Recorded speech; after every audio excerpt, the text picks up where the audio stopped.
Bullies cut the wrong black girl's hair, not knowing she's an unstoppable fighter. The new school.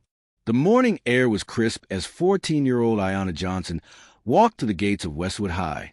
A fresh start, she told herself. New school, new people, and hopefully no trouble. Ayana had just moved to the city with her father after her mother's sudden passing. It was hard enough adjusting to a new place, but she had always been strong, mentally, physically, and emotionally. As she walked down the halls, she noticed the looks. Some students whispered, while others openly stared at her long, thick braids, which reached down to her waist. She knew how beautiful her hair was. It was a symbol of her culture, her roots, and her identity. But in schools like these, where mean girls rule the hallways, standing out was often dangerous. Chapter 2. The Mean Girls. Ayana quickly learned that Westwood High had its own hierarchy. At the top were the Queens of Westwood, a group of 3 girls led by Bianca Rodriguez.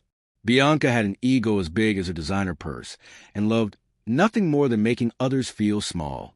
On Ayana's 3rd day, she had the unfortunate experience of bumping into Bianca in the cafeteria. Her tray wobbled, and a small splash of juice landed on Bianca's expensive white blouse. "You have got to be kidding me," Bianca spat, glaring at Ayana like she had just committed a crime. "I'm sorry," Ayana said calmly. "Sorry," Bianca mocked, her voice dripping with venom. "You just ruined my outfit, new B, and sorry won't cut it." Her 2 sidekicks, Vanessa and Taylor, sneered. "You better watch your back, girl," Vanessa said. Ayana met their glares with steady gaze. She wasn't afraid. She had faced worse. Chapter 3. The Attack. A week passed, and Ayana thought that maybe, just maybe, Bianca and her crew would let things go. She was wrong. It happened in the locker room after gym class. Ayana had just finished showering and was wrapping her braids into a bun when she felt a sharp tug. Before she could react, someone yanked her down. Hands grabbed her arms, pinning her against the bench. She fought back, but there were too many of them. "Since you love your hair so much," Bianca's voice sneered from behind her, "let's give you a new style." Ayana heard the snip before she felt it. Cold steel shears sliced through her braids. One by one, the girls hacked away at her hair, laughing as long strands fell to the floor. By the time they were done, her beautiful braids were gone, reduced to uneven tufts. Ayana sat in silence as the girls left, their laughter echoing in the empty locker room. But inside, something had ignited. They had no idea what they had just done. Chapter 4. A Fighter Awakens. What Bianca and her gang didn't know was that Ayana was no ordinary girl. She had trained in martial arts since she was 6. Her late mother had been a champion fighter, and Ayana had inherited her talent. Muay Thai, boxing, jiu-jitsu, she had learned it all. She had promised her father she wouldn't use her skills unless she had no other choice. Now, she had no other choice. Chapter 5. The Reckoning.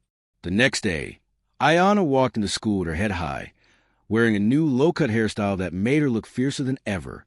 The whispers started immediately. The news of what Bianca had done had spread. Some students looked at Ayana with pity, while others waited to see what would happen next. She found Bianca and her crew in the courtyard, surrounded by their usual admirers. Ayana didn't waste time. She dropped her bag and stepped forward. "Stand up, Bianca," Ayana said, her voice steady.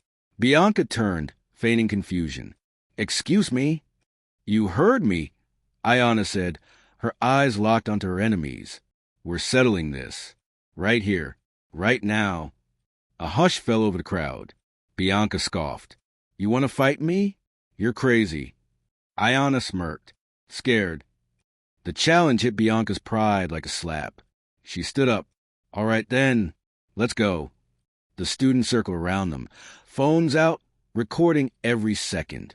Bianca lunged first, throwing a sloppy punch. Ayana sidestepped easily, sweeping Bianca's legs from under her. The queen bee hit the ground hard. Gasps rippled through the crowd. Bianca scrambled up, red-faced with anger, and charged again. This time, Ayana didn't hold back. A quick jab to the ribs. A swift kick to the leg. A clean, controlled takedown. Bianca lay on the pavement, wheezing, too stunned to move. Ayana knelt beside her. "Never touch my hair again," she said quietly, her voice like steel. Bianca didn't respond. Chapter 6. A New Queen. From that day forward, things changed. Bianca's reign of terror ended. The queens of Westwood were no more. As for Ayana, she didn't care about being popular or feared. She had earned something far more valuable, respect. And no one ever again dared to mess with her.